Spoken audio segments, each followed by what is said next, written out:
Yo, what up, Knicks fans? You're watching New York Knicks Now by Chat Sports. I am your host, Marshall Green. Been on a little bit of vacation. I'll be back in the office tomorrow, getting rocking and rolling for the regular season. But we have breaking news here on the channel. Josh Hart has signed a 4-year, $81 million contract extension to remain with the New York Knicks. Remember, he did opt in to the last year of his current contract, had a player option, so he's actually under contract for about 5 years and roughly just over $90 million. Remember, he opted into that deal, so the Knicks could have the full non-taxpayer mid-level exception. They then used that on Dante DiVincenzo. I'm sure there was a little bit of a wink, wink, nudge, nudge that, hey, you opt in, and on the first day, August 9th, when players are contract extension eligible, we will get you a deal, and that is what Leon Rose and the New York Knicks have done.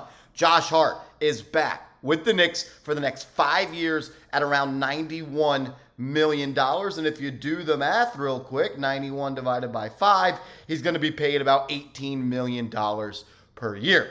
Before we get rolling any more in today's show, it is your job to light up the comment section. Just drop a number 3, Josh Hart's number, on his jersey. Show him some love. I'm a huge fan of Hart. I think he really changed the dynamic of this team when he got here. Great glue guy, great locker room guy, and still just 27 years old. Not the finished version, not the final version of the player he's going to be. I believe he's going to take another step next year. He was only in the playoffs for the first time in his NBA career this past year. Bigger and better things are coming for Hart and the Knicks. Show him some love for signing the deal. Type those number 3s down in the comment section if you're happy Josh Hart is back with the New York Knicks.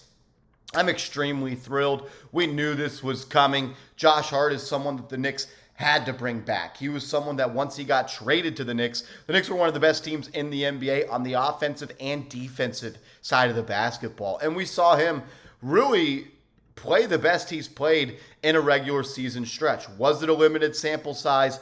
Absolutely. Played 25 games for the Knicks, was getting about 30 minutes off the bench per night. Started just one game, so really was just a guy that came off the bench for the Knicks, but he was great. 10.2 points per night. He was giving you 7 rebounds, also giving you just under 4 assists, and he shot the piss out of the basketball, 58.6% from the field and a scorching 51.9% from 3. Only shot 2.1 threes per game, so that percentage of about 52% is probably a little bit skewed, and I do not expect that to be replicated. And we saw in the playoffs, he was not able to replicate that same secret sauce, only 31% from downtown. The attempts went up from 2.1 to 2.9, but he was still a super effective player. And in that Cleveland Cavaliers series, I could make the argument he was the 3rd best player on this team in that series, behind Mitchell Robinson and Jalen Brunson. In those 5 games, he started 2 of them,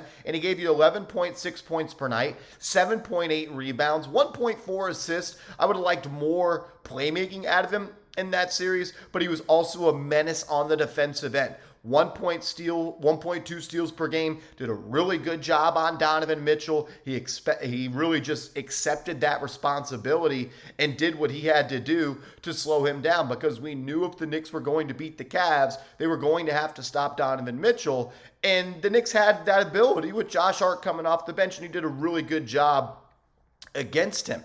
Against the Heat, he kind of fell off a little bit. 9 points per game, maintained those 7 rebounds. Assists actually doubled up to 2.8, but it was the efficiency, not just from 3, that fell off. In that first series, I don't know if I said it, he shot 45% from 3 against the Cleveland Cavaliers. He was automatic. He was the Josh Hart in the playoffs like he was in the regular season, at least for round 1. It was against the Miami Heat, Eric Spoelstra, and that defense where he really started to kind of hinder this offense a little bit. 41% from the field, not good for Josh Hart. He needs to be about plus 50% just because of the shot profile and shot diet that he takes. Doesn't take a lot of difficult jumpers. And then we saw that the Heat really lived by the code of, if the Knicks are going to beat us, we're going to make them take and make open threes, and they were unable to do so. Remember, Josh Hart shot 2.1 threes per game in the regular season, all the way up to 3.5 per game against the Miami Heat and only converted them at a 23% clip. But I am happy that this deal happened. I'm happy Josh Hart is back. And I'm going to grade this deal an A, because when you talk about not only the player that Josh Hart is, you talk about the chemistry that he has with the best player on this team in Jalen Brunson. And I think that matters. We've seen in the NBA, you got to make your star players happy. And right now, Brunson is the star of the New York Knicks. So 91 divided by 5 is 91 divided by 5. I already did this math. $18.2 million. If you're looking at the highest paid small forwards in the NBA, that would make Josh Hart the 19th highest paid small forward in the NBA at $18.2 million. Right below OG Anunoby, Keldon Johnson, Bojan Bogdanovic, DeAndre Hunter, Mikal Bridges. These are actually, Dylan Brooks, Andrew Wiggins, Cameron Johnson, DeMar DeRozan, Chris Middleton, Gordon Hayward, Jaylen Brown, Michael Porter Jr., Brandon Ingram, Jimmy Butler, Kawhi Leonard, and Kevin Durant. That is the 2023 small forward cap hit rankings. So you're paying him about the 20th most money in the NBA at the small forward position. I give this deal an A-. I mean, I think it's a really good deal for the Knicks. I think it's a really good deal for Josh Hart. I want to hear from you, though. I want you to grade the deal. 4 years, $81 million, really 5 years, $91 million. Grade the extension and deal for Josh Hart, A, B, C, D, or F. Get out the red pen and let me know what you think. I know a lot of people, I go on Twitter and I look at Knicks Twitter, negative Knicks Twitter, and it seems like a lot of people have some beef with Josh Hart, and I just don't understand that at all. I think he's probably a top 5 player on this team, if not top 4, if not number 3. Behind Jalen Brunson and Julius Randle. I think he's a winner. I think he plays the game the right way. I think he makes his teammates better, and he's a good friend of Jalen Brunson. If we've got to keep him happy, I'm happy with that. And on top of that, he took a little bit of a discount so we could bring in Dante DiVincenzo, who is absolutely 100% going to make this basketball team better. So I'm excited about that. I don't understand the hate. The guy's 27 years old, hasn't touched his prime, playing with USA basketball this summer. Anthony Edwards said he's the best player on the team.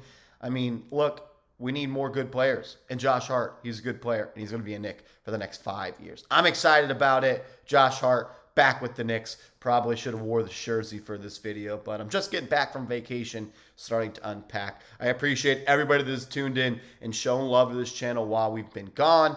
We've tried to put out videos every day. It's hard to plan sometimes a week ahead. We did our best. I hope it was enough for you guys. As always, just want to say thank you, and I appreciate you for rocking with the New York Knicks. I'm Marshall Green, New York Knicks Now. I'm Marshall Green. Videos back tomorrow, every single day. So subscribe and hit that like button and turn on your notifications.